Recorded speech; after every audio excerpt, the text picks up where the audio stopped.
আমার কোনো দোষ নেই, দয়া করে আমাকে ছেড়ে দাও। আমি সত্যি বলছি, আমি নির্দোষ। আমাকে কেন এভাবে কাঠগড়ায় দাঁড় করিয়ে বিচার করছেন? দয়া করে আমার কথা শুনুন। সিঙ্গারাকে কঠোর শাস্তি দেওয়া হোক। সিঙ্গারা খেয়ে মানুষ অসুস্থ হয়ে যাচ্ছে। দিন দিন যত বেশি লোক সিঙ্গারা খাচ্ছে তত বেশি অসুস্থ হয়ে যাচ্ছে। সিঙ্গারার কঠিন শাস্তি দেওয়া হোক। আমার কি দোষ? আমাকে অল্প খেলেই হয়, কিন্তু আমি অনেক সুস্বাদু, তাই সবাই আমাকে বেশি খেয়ে ফেলে এবং অসুস্থ হয়ে যায়। তাই আমি সবার কাছে একটি বার্তা দিতে চাই। আমার এই কথাগুলো আপনারা দয়া করে সবার কাছে শেয়ার করে দিবেন, যাতে সবাই জানতে পারে।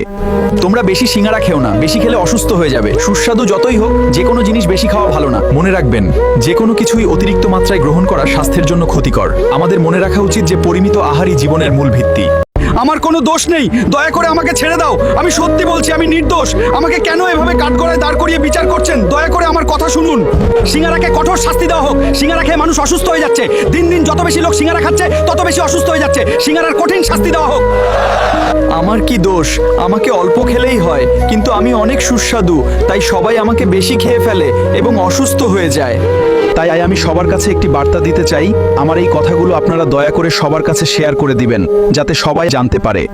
তোমরা বেশি সিঙ্গারা খেও না, বেশি খেলে অসুস্থ হয়ে যাবে। সুস্বাদু যতই হোক, যে কোনো জিনিস বেশি খাওয়া ভালো না। মনে রাখবেন, যে কোনো কিছুই অতিরিক্ত মাত্রায় গ্রহণ করা স্বাস্থ্যের জন্য ক্ষতিকর। আমাদের মনে রাখা উচিত যে পরিমিত আহারই জীবনের মূল ভিত্তি।